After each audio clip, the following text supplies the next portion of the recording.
प्रतिनिधि नेता। हम महात्मा जी के मन की बेचैनी दूर करना चाहते हैं।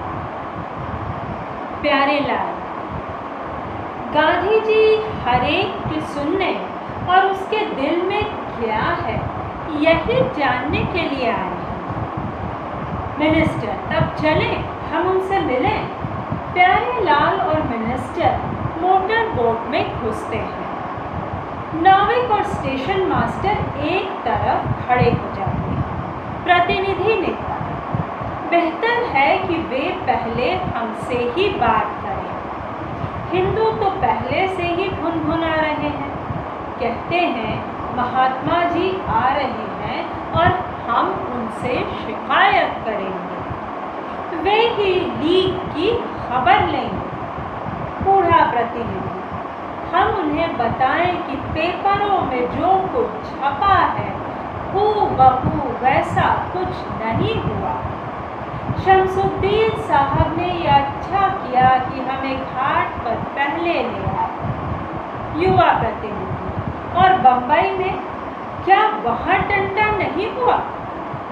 चौथा प्रतिनिधि, सुना है कि बिहार में एक नोआखाली दिवस मनाया जाएगा, यहाँ जो हुआ उसका बदला लेने के लिए। युवा प्रतिनिधि, यही तो, कलकत्ता से वो भी उतनी ही दूर है जितना ये। वो उसे रोकने वहाँ क्यों नहीं गए? मनु और आभा का सहारा लिए गांधी जी लकड़ी के भट्ठे पर आते हैं। प्रतिनिधिगण चुप हो जाते हैं और झुककर उनका अभिवादन करते हैं। गांधी जी, क्या ये मुसलमानों का प्रतिनिधि मंडल है? प्रतिनिधि नेता, जी हाँ। वह गांधी जी के सामने पांचों सदस्यों को ले जाता है। वे सब हाथ हिलाते हैं। हम लोगों ने कहीं थके हुए मुसाफिर की नींद में तो खलल नहीं डाला। गांधी,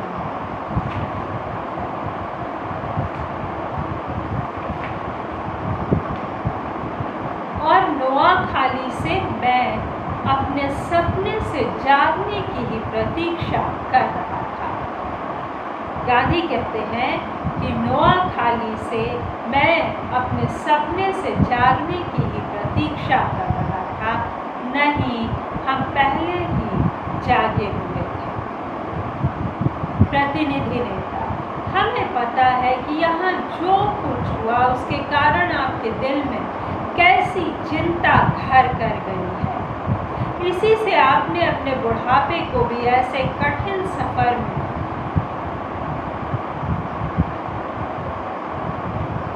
ढकेल दिया है और आप जंगल के भीतर तक तथा दुर्गम गांवों तक जाना चाहते हैं। गांधी, मेरी इच्छा तो यही है।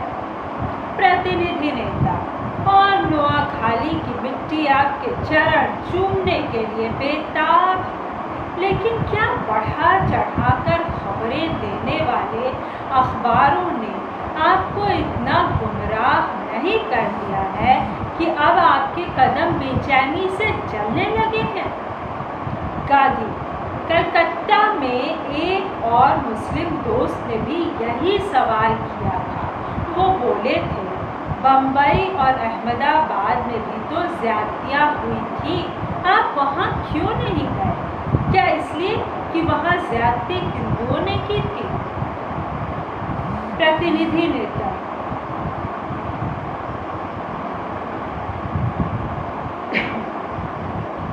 दोस्तों, मैं कोरोना की रात में एक नाटक पढ़ रही हूँ, लैज़्नो नोवेल। जितना भावात्मक पाठ संभव है उतना भावात्मक पाठ करके, बीच में अगर मुझे खांसी आती है तो आप माफ़ करेंगे, लेकिन यह जितना साहित्य है, जितना वर्ल्ड पॉलिटिक्स है, जितना इंटरनेशनल अफेयर्स है, उतना ये इतिहास है और इसलिए मेरे लिए बेहद दिलचस्पी का विषय है। और आप देख सकते हैं कि आज फिर एक बार सिटीजनशिप की लड़ाई के बहाने हम जिस एक बहुत बड़ी बहस से उलझे हैं, ये फिर से उसी बहस पे, मतलब हम सांप्रदायिकता की बहस से निकल ही नहीं पा रहे। हमारे नेता हमें लड़ाते हैं और हम बुद्धुओं की तरह लड़ते हैं। प्रतिनिधि नेता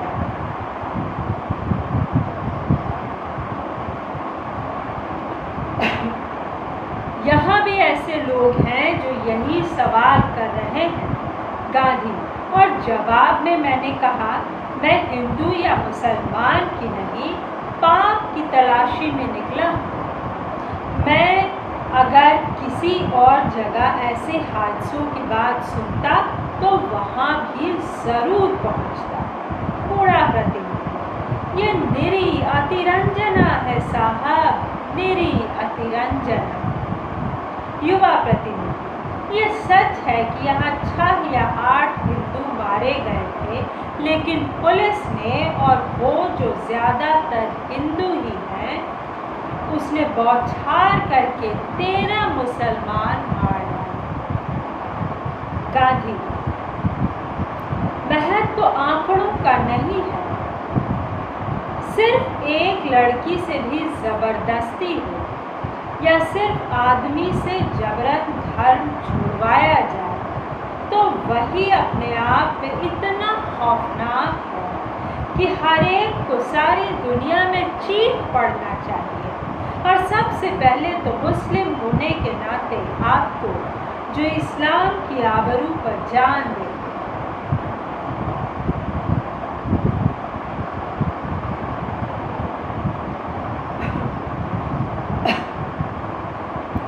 युवा प्रतिनिधि, वो तो सिर्फ लीग पर कालिख पोतना चाहते हैं। चौथा प्रतिनिधि, इसीलिए तो वो पलायन कर रहे हैं ताकि कह सकें कि मुसलमानों ने हमें खदेड़ दिया। गांधी, ये अजीब लगता है, भोले भाले ग्रामीण सिर्फ लीग पर कालिख पोतने की खातिर अपना सर्वस्व छोड़ छाड़ कर भाग जाए। युवा प्रतिनिधि, कांग्रेस के लोग इसी के लिए उनको भड़काते हैं। इस तरह वे पाकिस्तान को बदनाम करके जन्म से पहले कोख में ही खत्म कर देना चाहते हैं।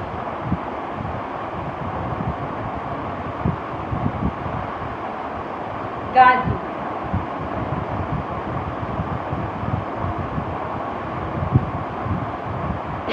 और लूटपाट और आगजनी जिनकी राख ने उड़ उड़कर पूरे नोआखाली को काट दिया।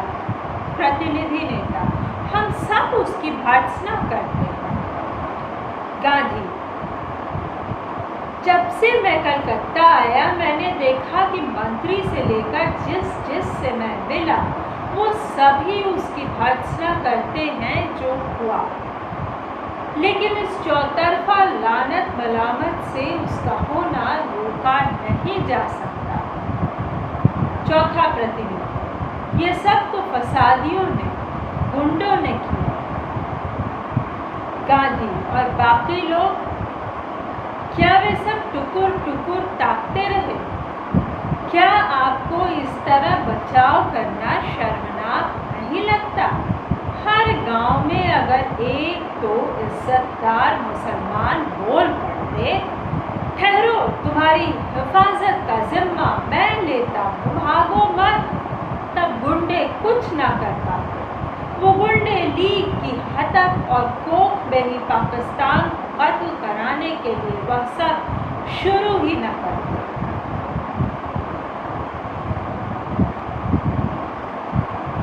खामोशी। और फिर गांधी कहते हैं, यह समझ लो, मैं यहाँ कांग्रेसी आदमी नहीं बल्कि भगवान के सेवक के रूप में आया हूँ।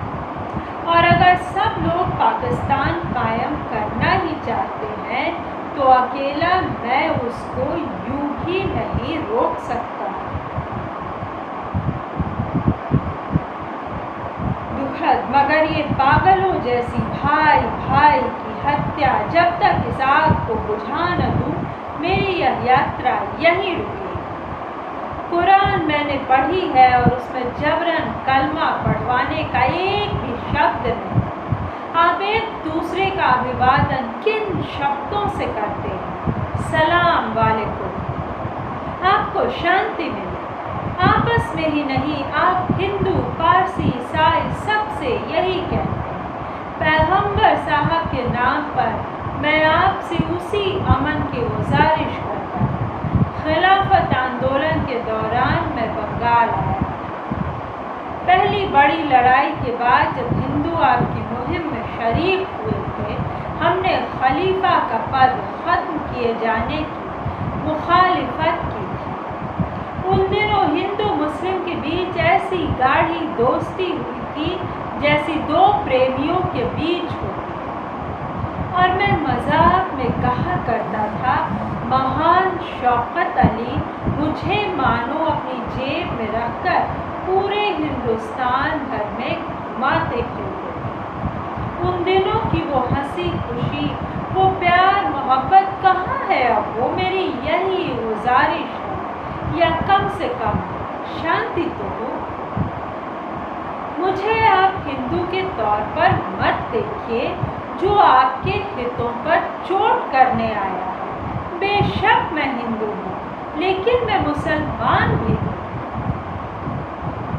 गांधी कह रहे हैं कि हालांकि वो जन्मजात हिंदू हैं, लेकिन उनका इस्लाम धर्म में उसकी पाक आयतों में उसकी बताई आचरण की विधियों में इतना भरोसा है, इतनी दिलचस्पी है, इतने करीबी से उन्होंने इसको पढ़ा है, इतना ज़्यादा प्यार वे अपने मुसलमान भाइयों से करते हैं कि वे मुसलमान भी। जब मैं दक्षिण अफ्रीका में वकील था, तब मैं अपने मुवक्किल के मुकदमे को नहीं, सत्य को ही देखता था और अपने लगभग सभी मुकदमों में मैं सुलह करा देता था, क्योंकि कोई भी तब तक अच्छा वकील हो ही नहीं सकता जब तक कि वो अपने विरोधी का भी सत्य के नज़रिए से वकील न हो। आपके बीच में ऐसे ही एक सुलहकर्ता के रूप में आया हूँ जो एक ही दुश्मन को पहचानता है, और वो दुश्मन है पाप। मगर पापी तो उसका दोस्त बन चुका है, क्योंकि उसे पाप से बचाना है। क्योंकि मकतूल तो सिर्फ मरता है, कत्ल होता है, लेकिन पापी कलंक में डूब जाता है। इसीलिए मैं आपसे हिंदुओं के प्राणों की नहीं, इस्लाम की आबरू को बचाने की भीख मांगता हूँ। मेहरबानी करके उसको बचाने में मेरी मदद करें। प्रतिनिधि नेता, इसी के लिए तो हम आए हैं। बूढ़ा प्रतिनिधि, बिल्कुल। अगर हमारी नीयत ये ना होती तो हम आते ही क्यों? हमें बताओ हम क्या करें? चौथा प्रतिनिधि, तुमने अभी तो सुना, हर एक गांव में एक एक जमानतदार मुकर्रर कर। प्रतिनिधि नेता, देखिए कितना ये इम्पोर्टेंट है, कितना ये सिग्निफिकेंट है। आज हम ये कहते हैं कि हर नेता जिम्मेदार होता है। इतनी बड़ी बहस अभी नोबेल प्राइज़ तक पहुंच गई ऑस्ट्रियन लेखक पीटर हैंडके को लेकर, जब पीटर हैंडके ने बाकायदा जाकर स्लोबोदान मिलोसेविच की वो तो नहीं की, क्या कहते हैं, हिमायत, लेकिन उसके हर ट्रायल को अटेंड किया और बल्कि उसकी तरफ से कुछ लिखा कि हमारे पास इसका पक्का सबूत नहीं है कि हर वक्त वो स्लोबोदान मिलोसेविच का आदेश ही आगे बढ़ा रहे थे जब वो कत्लेआम कर रहे थे। ये यूगोस्लाव वॉर, यूरोप के आखिरी वॉर की कथा है। मतलब ये तुलना करने का मतलब ये कि एक बहुत समय से आधुनिक समय में एक बात आ गई है कि कहीं भी कुछ होगा उसका जिम्मेदार नेता होगा। नेता को हो जाती है सज़ा, उसका हो जाता है करियर ख़राब, लेकिन जनता नहीं सुधरती और और वही बात है, हमारे यहाँ भी ये बहस हो रही है सिविक सेंस से लेके हर कुछ कि जनता कितनी जिम्मेदार है इस बदहाली के लिए और कितने नेता। जाहिर सी बात है कि नेता पहले जिम्मेदार है, लेकिन जनता भी कम जिम्मेदार नहीं है। तो बहरहाल यहाँ पर वही ये नेशन बिल्डिंग का समय है, राष्ट्र निर्माण का समय है, ये नेताओं के बनने, उनके अपॉइंटेड होने का समय है। और दंगे से बचाना है तो एक ज़मानतदार कानून, ताकि लोग संगठित हो। संगठित होना तो बहुत ज़रूरी है, संगठन भी बिगड़ सकता है और दोबारा पुनर्गठन की ज़रूरत हो सकती है, ये एक दूसरी बात है, लेकिन संगठन तो पहले बहुत ज़रूरी है ना। और इसलिए ये बहस तो होगी ही, हमेशा जिंदा रहेगी कि किस हद तक नेता जिम्मेदार है और किस हद तक उसकी तहकीकात होनी चाहिए, ताकि वे जो नेता के साथ साथ जिम्मेदार हैं बचें। क्योंकि नेता के साथ साथ केवल टॉप वाला नेता ही अगर मतलब हो सकता है कि वो बिल्कुल जहर है ना, लेकिन उसके नीचे भी तो बहुत से जहरीले लोग हो सकते हैं, तो उनको भी तो पकड़ना है। प्रतिनिधि नेता वो तो हो जाएगा, यानी जमानतदार हर गांव में मुकर्रर हो जाएगा, जो ये गारंटी ले कि मैं अमन और चैन स्थापित रखने की पूरी कोशिश करूँ। रिफ्यूजी लौट कर आ सकते हैं, कोई भी उन्हें चोट नहीं पहुँचाएगा। गांधी, ये सचमुच एक उम्दा वायदा है, मुझे इस पर यकीन है, मुझे पूरी उम्मीद है कि नोआखाली में मुझे डायोजनस की तरह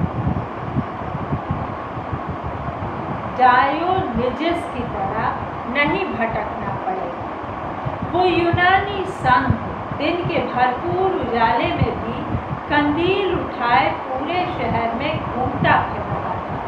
लोग बाग जब पूछते क्या खोजते हो डायोजनस, तो वो जवाब देता इंसान।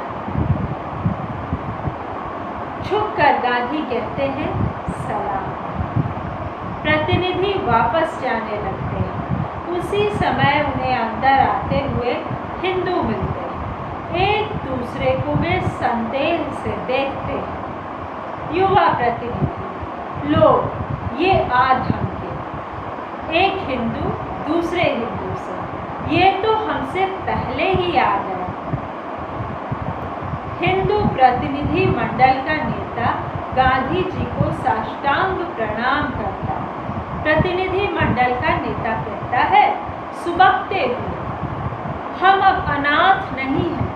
हिंदुस्तान के बापू ने हमारी तकलीफें, घसीटी हुई बच्चियों की कराहें, बिलखती विधवाओं के रुलाई सुन ली।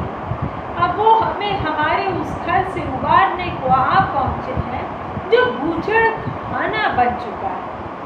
भगवान ने तुम्हारी बूढ़ी टांगों में ताकत भर दी है ताकि तुम आओ और भारत के गुरु हमारे ज्ञान चक्षु खोल दो। गांधी पहले चुपचाप फिर बढ़ते हुए गुस्से से उन्हें देखते हैं। तुम गलत कहते हो।